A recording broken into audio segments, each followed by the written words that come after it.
존 맥스웰이라고 세계적인 리더십 연구가가 쓴 책 가운데 그 책의 제목이 너무나 상식적입니다. 마음먹은 대로 이루어진다. 우리 한번 따라하겠습니다. 마음먹은 대로 이루어진다. 아직 한 분이 따라 안 했기 때문에 다시 한번 합니다. 마음먹은 대로 이루어진다. 끝까지 안 하시네. 한 번 더 하겠습니다. 마음먹은 대로 이루어진다. 아주 상식적인 거죠. 내 가슴 속에는 두 가지 본성이 싸우고 있는데 하나는 아주 사악하고 하나는 신성하고 하나는 사랑하고 하나는 증오하는 그 두 마음이 싸움을 하는데 결국은 내가 먹이를 주는 쪽이 이긴다는 거예요. 사랑과 증오, 선과 악, 또 우리 마음속에는 긍정과 부정, 희망과 냉소, 부지런함과 게으름, 끊임없이 우리가 우리 자신이 싸움하고 있어요. 그러기에 우리 모두는 인간인 것입니다. 다행히 우리가 먹이를 계속 주는 쪽이 이기게 돼 있어요. 그래서 우리는 사랑과 선과 긍정과 희망, 근면으로 가득한 세상을 만들 수 있는 거예요. 그런데 우리 현대인들의 마음은 너무 연약합니다. 그 마음이 오염이 돼 있어요. 자주 흔들리고 감정의 치우침이 심합니다. 죄된 마음, 정욕, 탐욕, 권세에 대한 정욕, 음란에 대한 정욕, 그리고 오염된 마음들은 우리의 마음들을 흔듭니다. 또한 우리가 상한 감정으로부터 오는 분노, 원망, 시기, 쓴뿌리, 증오, 두려움, 복수심 이런 것들이 우리의 마음을 병들게 하는 거예요. 그래서 우리가 온전히 마음의 에너지를 가지고 사용할 수 없도록 질병에 빠지게 합니다. 여러분, 우리가 상식적으로 아는 것처럼 악한 마음을 품고 살면 마음에 평안이 없어요. 악한 생각을 품고 있는 동안 피가 불순하게 되고 오염이 됩니다. 더러운 생각, 더러운 몸은 결국은 그 몸이 쇠약해지는 거예요. 그래서 마음은 행동과 삶의 원천입니다. 우리가 사람의 인격을 말할 때 어디서부터 출발합니까? 마음의 생각. 생각이 바뀌면 말이 바뀌고, 말이 바뀌면 행동이 바뀌고, 행동이 자리를 잡으면 좋은 습관이 되고, 습관이 그 사람의 성품이 되고, 결국은 인격이 되는 거예요. 그러니까 중요한 것은 우리의 마음의 생각을 잘 관리하는 게 중요한 거예요. 생각을 바꾸지 않고 마음을 바꾸지 않으면 아무리 좋은 음식을 먹어도 건강에 별로 도움이 되지 않습니다. 그런데 우리의 마음을 위대한 것으로 채우기 시작하면 그때부터 우리의 인생이 새롭게 펼쳐지는 거예요. 반면에 마음을 쓰레기 같은 정보로 채우면 그 마음은 힘이 사라집니다. 지나친 영상물, 인터넷, 그것들이 우리의 생각을 마비시켜요. 오늘 현대인들은 너무나 많은 것을 알고 있어요. 수많은 정보의 과부에서 시달리고 있어요. 그들의 뇌는 쉴 수 없이 많은 정보가 들어옵니다. 스마트폰. 여러분 전철을 타보세요. 그냥 스마트폰에 빠져 있어요, 사람들이. 제가 보니까 100명 봤는데 100명 다 스마트폰 켜고 뭘 그렇게 열심히 보고 있더라고요. 그래서 스마트폰, 텔레비전, 인터넷, 영화, 영상, 그 현란한 자극 등에 의해서 과도하게 자극을 받습니다. 그래서 자기 자신을 깊이 묵상하는 그 힘이 사라지고 있어요. 점점 사람들은 감각적인 상태로 바뀌고 있어요. 그래서 사람들의 마음의 힘이 너무 연약해서 인생의 시험이 올 때 금방 쓰러지고 낙심합니다. 그러므로 우리는 이 마음을 강하게 하고 새롭게 하는 것이 소중한데, 마음을 훈련시키는 것, 이것이 우리 인생의 중요한 과제가 될 수 있어야 돼요. 늘 말씀드리지만 잠언 4장 32절, 무릇 지킬 만한 거다 내 마음을 지키라. 생명의 근원이 이에서 남이니라. 따라하겠습니다. 무릇 지킬 만한 것보다 내 마음을 지키라. 생명의 근원이 이에서 남이니라. 마음을 우리가 건강하게 하면 영적인 성장이 계속되는 거예요. 마음을 훈련시키면 어떠한 시험도 극복할 수가 있는 겁니다. 그래서 진정한 변화는 우리의 새로운 생각, 그 사고방식에서 시작이 되는데, 우리가 잘 아는 잠언 16절을 보면 자기 마음을 다스리는 자는 성을 빼앗는 자보다 낫다 그랬어요. 자기 마음을 마음대로 할 수 있는 사람은 그 어느 용서보다 위대하다는 거예요. 내가 내 마음을 다스릴 수 있느냐? 이게 중요한 거예요. 그런데 적어도 우리가 겸손한 자라면 우리는 압니다. 인생을 그렇게 오래 살고 보면 뭘 할까요? 내 마음대로 못한다는 걸 알아요.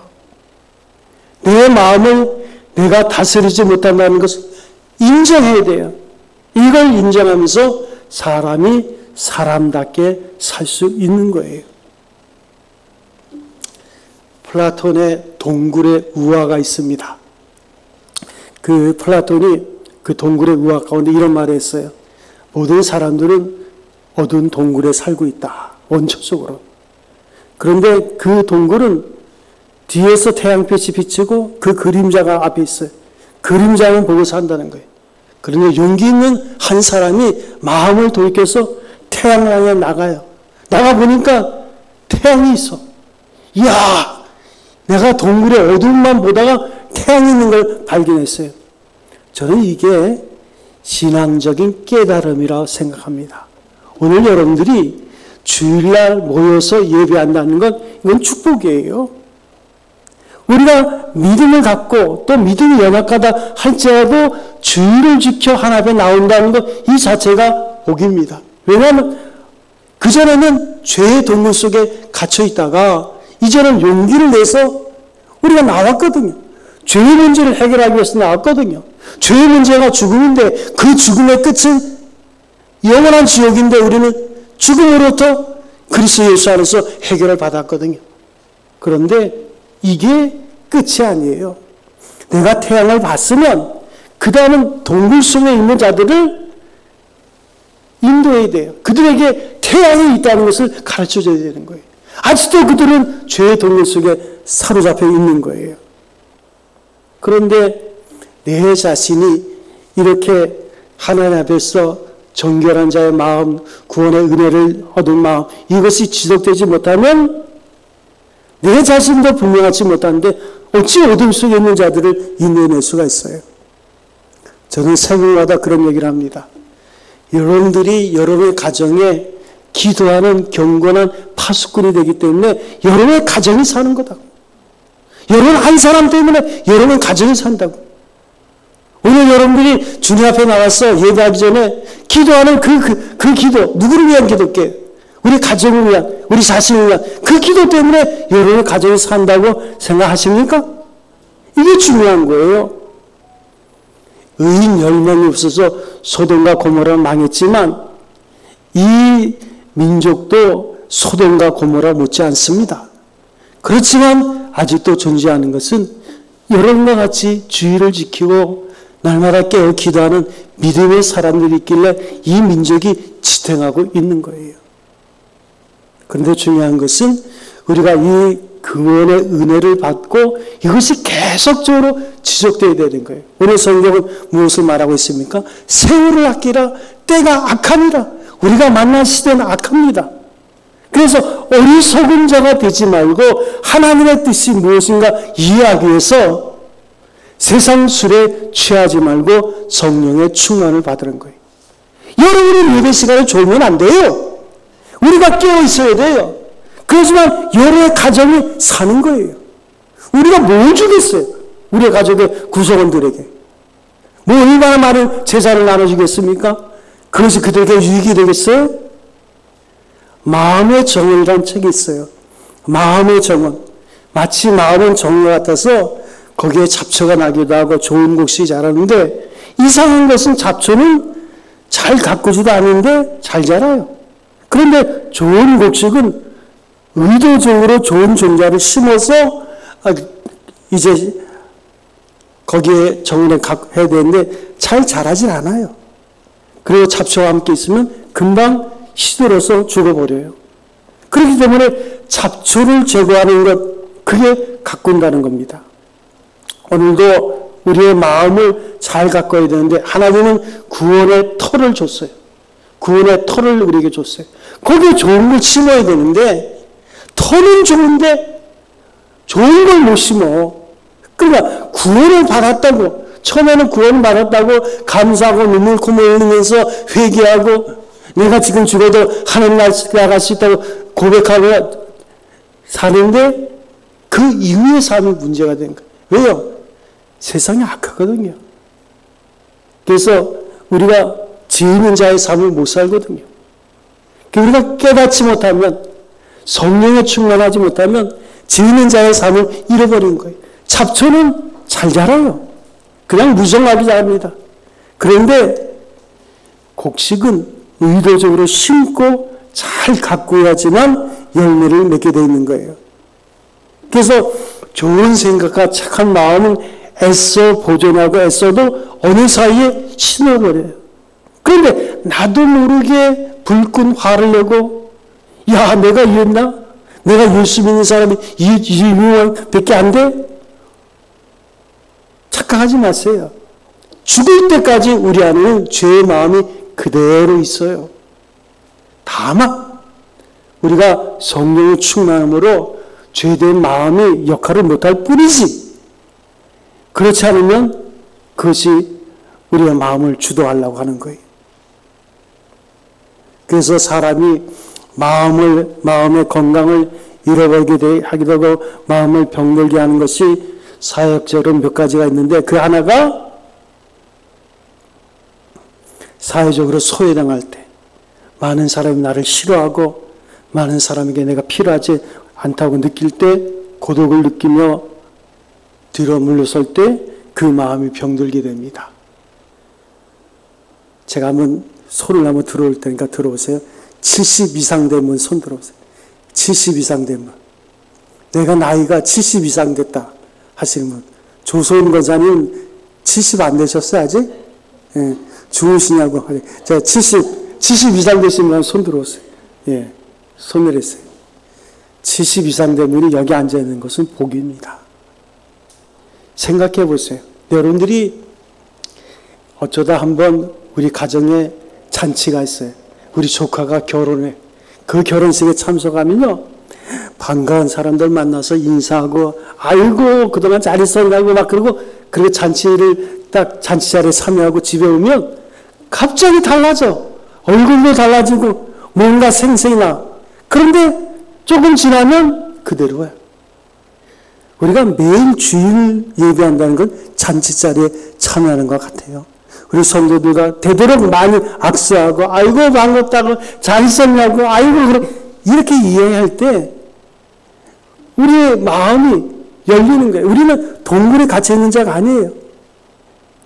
그리고 그 잠깐이라도 70대 이상 되신 분들은요, 예배 시간 한 10분 전에 와야 돼요.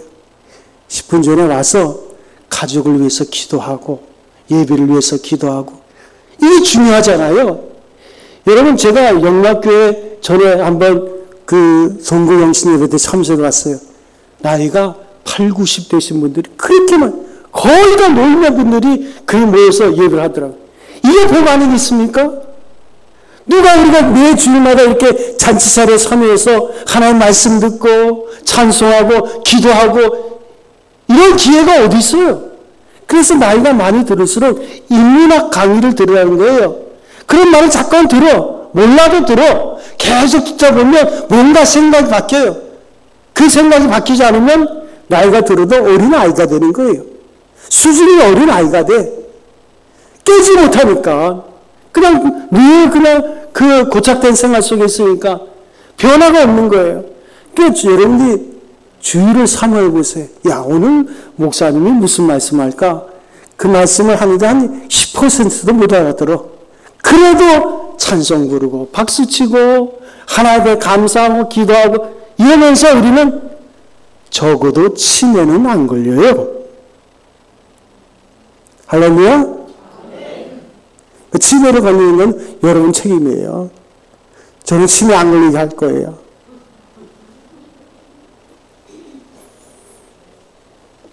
그래서 저는 그래요. 지금 우리가 이 시간 예배 드리는 이 시간에 나이 80, 90 되신 분들 그 연세에 뭘 하고 계실까? 멀뚱히 앉아서 텔레비전 보고 계시거나 아니면 우리가 이렇게 나와서 정신 차리고 말씀 듣고 기도하고 찬송하고 이게 복 있는 자 삶이 아닙니까? 옛날에 제가 섬기던 같이 왔던 그 전도사님이 있는데 그분이 좀 나이가 많았어요. 여자 전도사님인데 그 제가 이렇게 성경 가방을 들어주려고 그러면 아이고 전도사님 그러지 마세요. 제가 성경 가방 들 힘이 있다는 건 그래도 하나 앞에 감사한 건데 그것마저 빼앗기기 싫다고. 그래서 아니 그분의 가방이 좀 무거워. 그게 내가 들어주려고 하면 안 된다고. 적어도 내가 성경 가방은 들어야 된다고. 우리가 이 주의를 사모함이 특별히 연세 많은 분들은 이런 마음이 있어야 돼요. 내가 꼭 좀 일찍 가서 우리 자녀를 위해서 기도하겠다. 그리고 내가 좀 모르지만 찬송도 부르고 잘 알아듣지 못하지만 그래도 들으려고 애를 쓰는 이런 말씀을 어디 가서 듣겠어요? 여러분들이 텔레비전 켜놓고 듣겠습니까? 그래서 매 주일마다 더 부지런한 분이면 새벽에 나와서 기도하고 간다면 진짜 복 있는 자죠. 새벽에 나올 수 있다는 게 복입니다. 매 시간 예배마다 나올 수 있다는 그 자체가 복 있는 거예요. 그럴 때 우리의 마음은 건강한 마음이 되는 거예요. 아주 쉽지 어렵지 않아요. 아주 쉬운 거예요. 그렇지만 우리가 그냥 자기 자신이 소외돼서 홀로 있다 보면 우울해지고 그리고 치매가 금방 오는 거예요. 또 사람이 중요한 사건에 부딪힐 때가 있어요.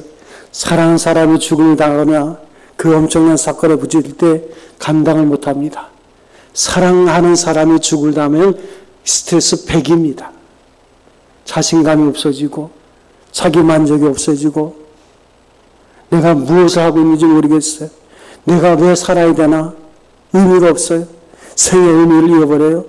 그러면 점점 그 마음이 어두워집니다. 그리고 정신적인 건강이 허약해지기 시작하면 가소화돼서 결국 무너지는 거예요. 마음이 중요한 거예요. 그래서 염세주의로 빠집니다. 잘못된 세계관, 비관주의가 내 마음을 자르게 되면 만사가 어두운 거예요. 만사가 괴로운 거예요. 내가 살아야 되나? 이건 나이와 상관이 없어요. 그러다 보니까 어떻게 해요? 만사가 짜증나고 살아야 될 이유가 없어요. 저는 목회를 하면서 자살한 사람들의 장례식을 3번 치렀습니다.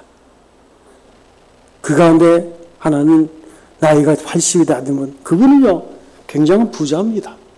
종로 5가에서 도매상을 하고 크게 번성한 분인데 13층에서 뛰어내렸어요. 굉장히 저도 충격을 많이 받았죠. 그렇게 명랑하고 그냥 알고 보니까 그 가정에 문제가 복잡해. 자녀들의 재산 싸움부터 시작해서 그 계속 예배를 빠지더라고. 그때 왜 내가 좀 더 관심을 가져주지 못했나? 그런 마음에 아쉬움, 그 목회자로서의 그 죄책감이 있어요. 삶의 의미를 잃어버린 사람도 있어요. 적어도 우리가 이 시간 나와서 하나님을 예배하는 자가 될 때는 그런 마음은 없겠지만 지금 이 시간대로 삶의 의미를 잃어버리고 내가 살아서 뭐하나? 그 죽고 싶다는 것을 아주 노래를 부릅니다.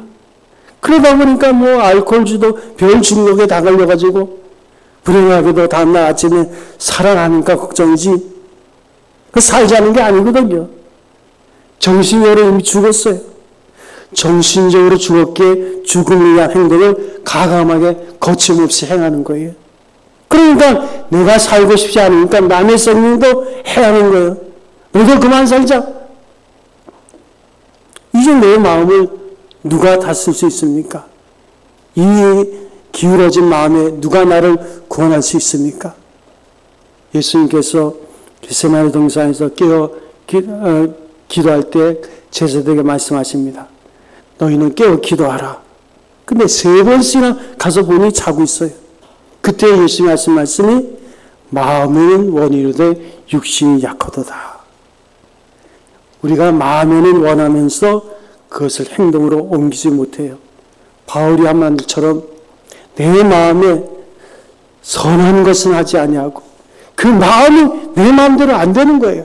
선한 것을 하겠다고 다짐했는데 실제로는 행동으로 옮기지 못해요. 그런데 생각해 보면 과연 제자들이 마음에는 원이로되 육신이 약했나? 마음에 원하면서 행동을 옮기지 못했나? 정말 간절한 마음이 있었다면 예수님이 내일 십자가에 돌아가는데 잠이 오겠어요? 어쩌다가 돈 몇 푼만 잃어버려도 잠이 안 오는데 어쩌다가 기분 나쁜 전화 한 통을 받아도 잠이 안 와서 걱정인데 잠이 올 시간입니까? 그러나 저들은 잤어요. 깨어 기도하지 못했어요. 그래서 예수께서 긍휼히 여기시고 마음에는 원이로되 육신이 약하구나. 이런 자비와 긍휼로 주님께서 그에게 말씀하십니다. 사랑하는 성도 여러분, 지식과 감성이 다릅니다. 느끼는 것과 생각하는 것, 의지와 마음이 별도로 가는 거예요. 그래서 이 따로따로 노는 교회를 인정하고 발을 터득해야 되는데 이 감성이라는 것, 필름이라는 것, 이성과 의지보다 원초적인 거예요.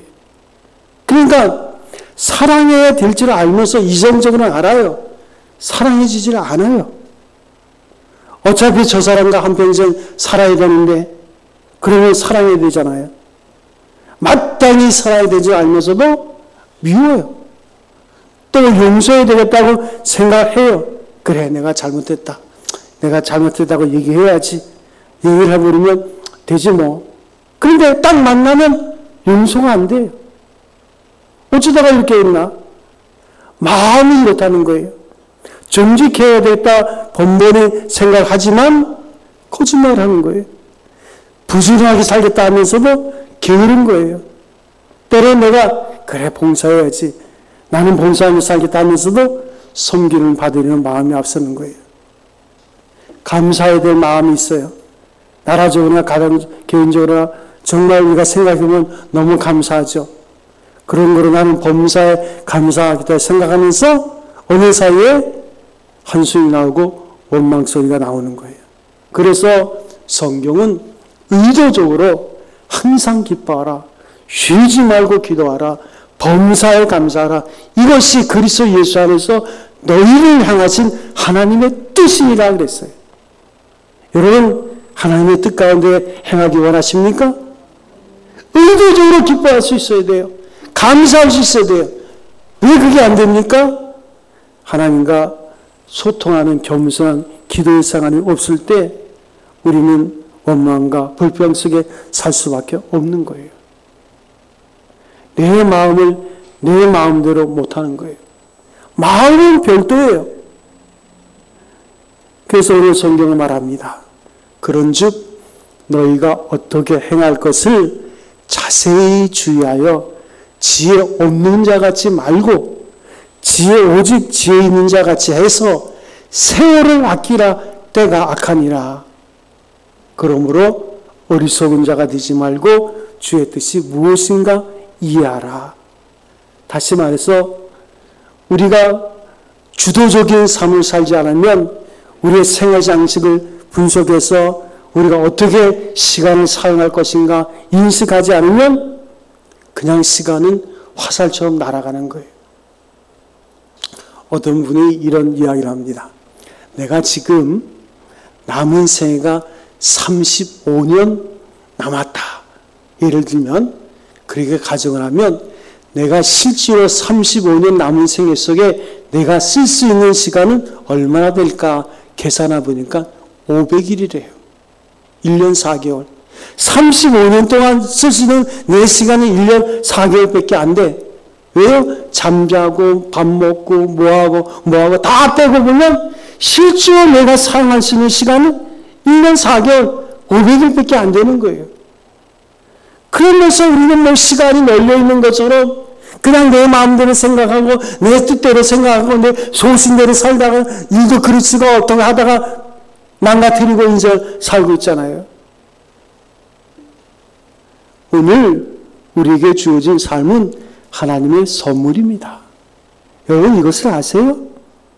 중환자실에 들어가 보세요. 멀쩡한 사람이 산소 호흡기 하나에 의지해가지고 누워서 있어요. 아무 일도 못해요.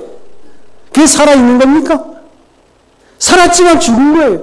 그런데 오늘 이렇게 우리가 주 앞에 나와서 예배하고 기도하고 찬송한다는 이 자체가 하나님이 우리에게 주신 선물이에요. 그래서 현재를 잘 활용하라. 이 순간을 최대한으로 사용하라. 또 한 가지 중요한 것은 하나님의 뜻이 무엇인가 이해하라. 그 말은 무엇이 중요한가를 인식하라는 거예요. 가장 중요한 우선순위에 초점을 맞추라는 거예요. 오늘 건강하고 행복하게 살기 위해서는 바른 마음, 바른 생각이 필요합니다. 성경은 마음을 새롭게 하는 길은 오직 성령으로만이 가능하다고 말씀하고 있어요. 이 죄는요, 우리 악한 생각들은요, 어디랑 연결되어 있을까요? 죽음이랑 연결되어 있어요. 죽음의 문제를 해결할 수 있어요? 욕심이 잉태한 즉 죄를 낳고 죄가 장성한 즉 사망에 이르니라. 누가 죽음의 문제를 해결할 수 있어요? 그래서 예수님이 이 땅에 오신 목적은 잃어버린 자를 찾아서 구원하기 위해서 오신 거예요. 하나님의 세상을 이처럼 사랑하사 독생자를 주셨으니 저를 믿는 자마다 멸망치 않고 영생을 얻게 하려 하심이라. 그래서 우리의 이 화인 맞은 양심은, 우리의 마음은 우리의 생각과 의지로는 한계에 부딪히게 돼요. 오직 성령 하나님만이 나를 주도할 때 온전한 자의 삶을 사는 거예요. 그래서 내 생각이나 의지로 된다는 얘기가 아닙니다. 주의 영이, 성령이 내게 함께 하셔서 하나님의 영이 내 마음을 주장할 때 내 생각보다 먼저 더 깊은 것에서 변화를 일으켜야 되는 거예요.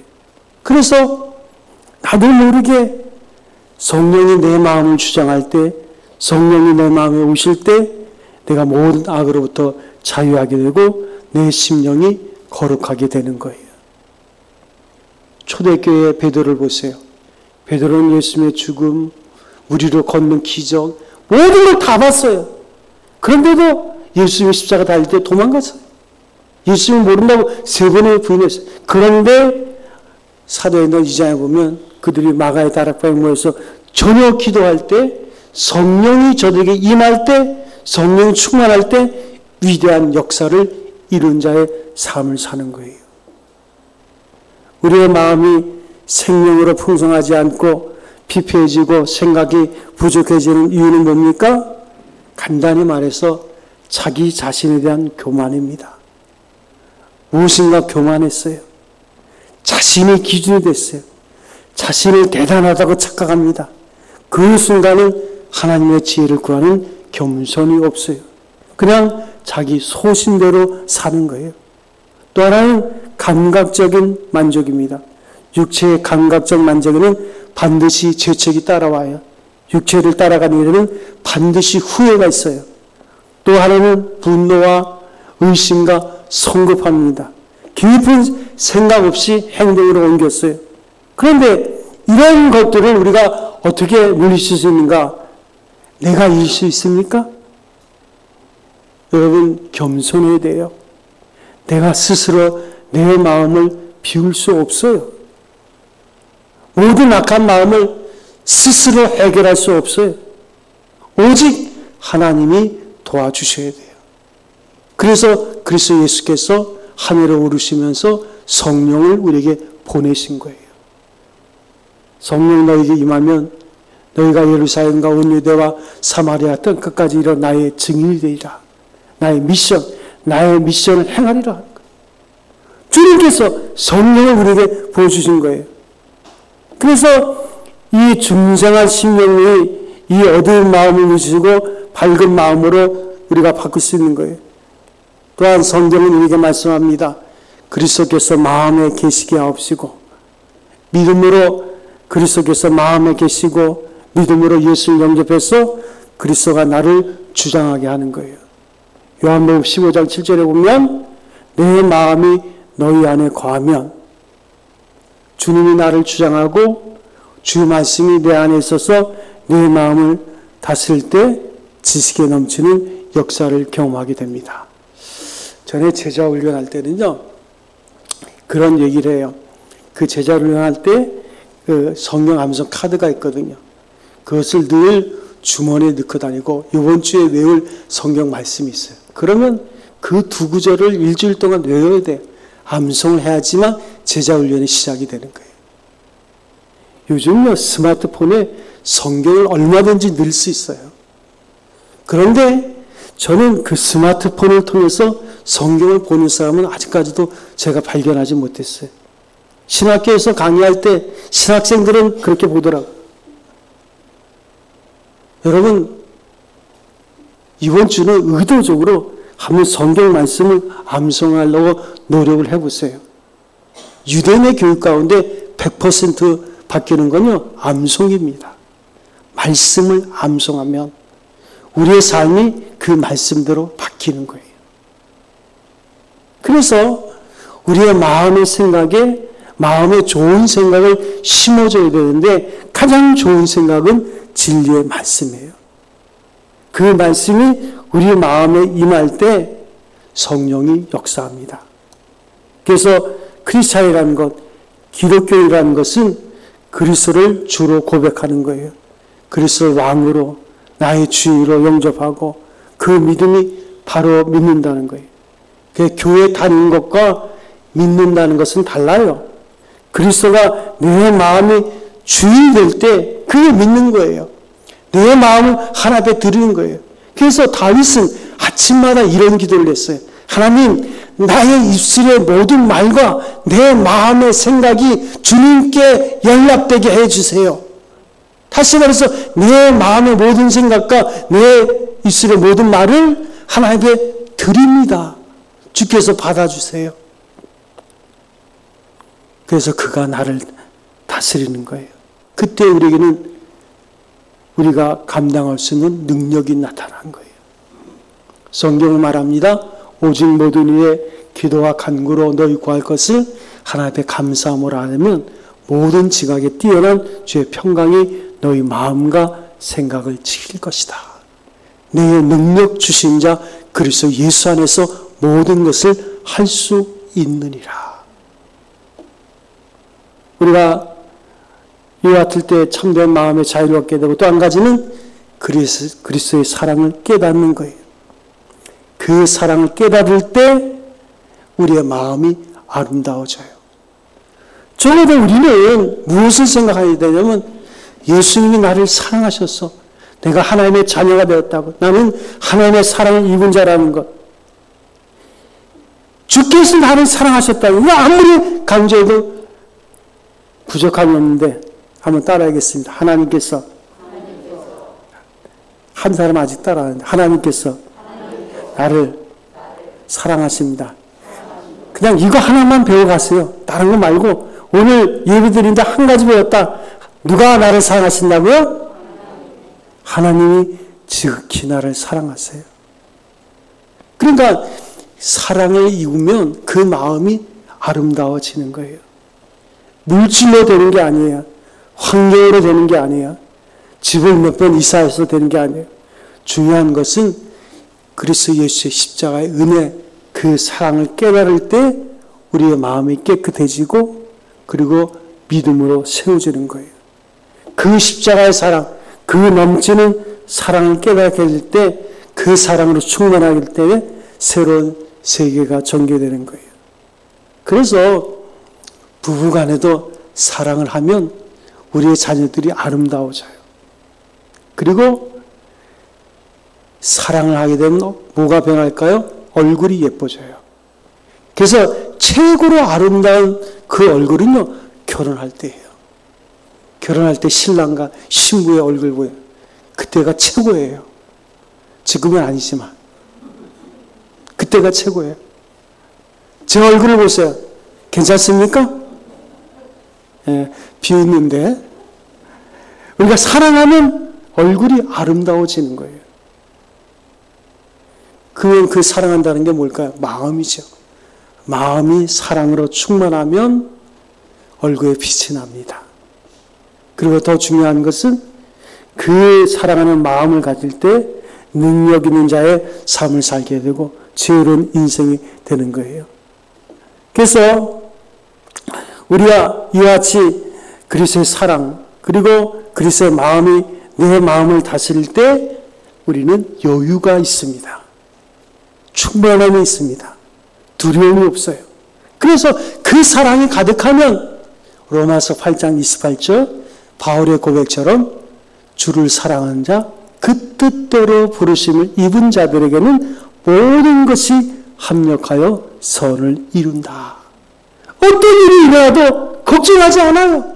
하나님께서 하나도 그냥 소리내는 것 없이 합력해서 선을 이룬다는 것을 알게 되잖아요. 이 기분을 가지게 되는 거예요. 그래서 내 마음에 여유가 생겨요. 그래서 이런 사람도 저런 사람도 사랑할 수 있고 이런 여건 저런 여건에도 기뻐할 수 있는 거예요. 그래서 참된 은혜, 십자가의 은혜, 사랑을 가진 사람은 항상 승리의식으로 삽니다. 오늘 실패해도 이것은 다음에 성공하기 위한 여정으로, 과정으로 생각하는 거예요. 합력하여 선을 이루신 하나님을 믿거든요. 모든 것이 하나님의 사랑의 스케줄 속에, 시나리오 속에서 주어진다고 보는 거예요. 그래서 심판 같은 시련도 역경도 두려워하지 않아요. 하나님의 사랑을 느끼게 되는 거예요. 그게 아이러니하게도 구약 성경에 보면 심판이 있을 때 하나님은 가장 그들을 사랑하시는 거예요. 부모가 자식에게 말로 타일러서 안 되면 어떻게 때리는 거예요. 때릴 때 그 부모는 그 아이를 가장 사랑하는 거예요. 죽으라고 때리는 게 아니거든요. 제발 좀 정신 차리라고 때리는 거거든요. 그러니까 부모는 자녀를 때리면서 피눈물로 흘리는 거예요. 왜 이렇게 안 변화되냐? 우리 하나님께서 여러분과 저를 사랑하신 줄로 믿습니다. 우리가 이 사랑을 알게 되면 선한 마음을 가지게 되고 사랑의 응답은 사랑이에요. 사랑의 결과는 선합니다. 그래서 사랑받는 사람의 마음은 선해지고 그 다음부터는 어떻게 돼요? 세상을 보는 눈이 달라져요. 두 사람밖에 없어요. 사랑하는 사람과 불쌍히 여기는 사람. 그 외에는 아무것도 안 보여요. 여러분 혹시 사람들의 허물이 보입니까? 난 잘못하는 게 보입니까? 무모하다는 것이 있습니까? 우리는 아직도 그리스도의 사랑을 깨닫지 못한 거예요. 내 죄를 구속하신 주님의 엄청난 사랑을 깊이 감격하고 보면 두 가지밖에 안 보여요. 아무 허물도 보이지 않아요. 잘못된 사람은 다만 불쌍할 뿐이에요. 이것도 불쌍하고 저것도 불쌍해서 더 많이 기도해줘요. 나를 괴롭히는 사람 너무 불쌍해, 안타까워. 그 사람이 나쁘게 보이지 않아요. 사랑하는 사람과 불쌍히 보이는 그 사람밖에 없는 거예요. 그리고 모든 사람의 장점을 보게 됩니다. 단점이 보이지 않아요. 세상이 아름답게 보입니다. 그래서 제가 여러분들을 보면 다 아름답게 보여. 여러분들 그렇게 보입니까? 예, 유구무원이죠. 예수 그리스도의 사랑을 보면 여러분들이 아름다워. 너무나 예뻐 보여. 할렐루야? 제가 오늘 저만 이렇게 외치는 것 같아요. 세상이 아름답게 보여요. 바로 그 사람이 그리스도의 사람입니다. 어떤 청년이 사고로 충격을 받아서 그만 두 눈을 잃어버리게 됐어요. 수술을 할 때 의사를 말합니다. 당신이 너무 출혈이 심하기 때문에 수술해도 이제 실명하게 되고 앞을 보지 못하게 될 거라고. 그랬더니 이 청년이 소리 지르면서 내가 장님으로 소경으로 살기보다는 죽는 것이 낫다고 소리 지릅니다. 그렇지만 의사는 생명은 소중한 것이라고. 이 어려움을 극복해야 된다. 그리고 강제로 붙들고 마취를 해서 수술했습니다. 수술 며칠 후에 붕괴를 풍겨일 때 의사는 말했습니다. 자네는 분명히 실명했지만 자네를 위해서 안구를 기증해 주는 분이 있어서 눈 하나는 볼 수 있을 것 같다고. 축하한다고. 그랬더니 이 청년이 내가 애꾼으로 살기보다는 죽는 게 낫다고 그냥 막 소리 지르는데 자네를 위해서 멀쩡한 눈을 기증한 그분을 생각해야지. 그분의 사랑을 잊어버리면 안 된다고. 그게 달려가지고 이제 그 청년의 붕대를 풀었습니다. 붕대를 풀기 시작하는데 뿌옇게 보이기 시작해요. 점점점 환하게 보이는데 그 앞에 어머니가 서 있습니다. 그런데 가만히 보니까 어머니는 눈 하나가 없는 거예요. 이 청년은 여기서 감격합니다. 어머니 감사합니다. 저는 한평생 절대로 원망하지 않겠습니다. 오로지 감사한 이 감격으로 살겠어요. 이 자랑스러운 마음으로 살겠어요. 십자가의 은혜를 받은 우리들의 모습이 이런 모습이 되어야 되지 않을까요? 주님은 하나님이신데 하나님과 동등됨을 여길 것으로 여기지 아니하시고 십자가에 죽기까지 우리를 사랑하셨잖아요. 그때 우리는 죄인이었어요. 하나님의 원수였어요. 사랑받을 자격이 없어요. 그런데 사랑하셔서 그 사랑의 증거를 우리에게 보여주시고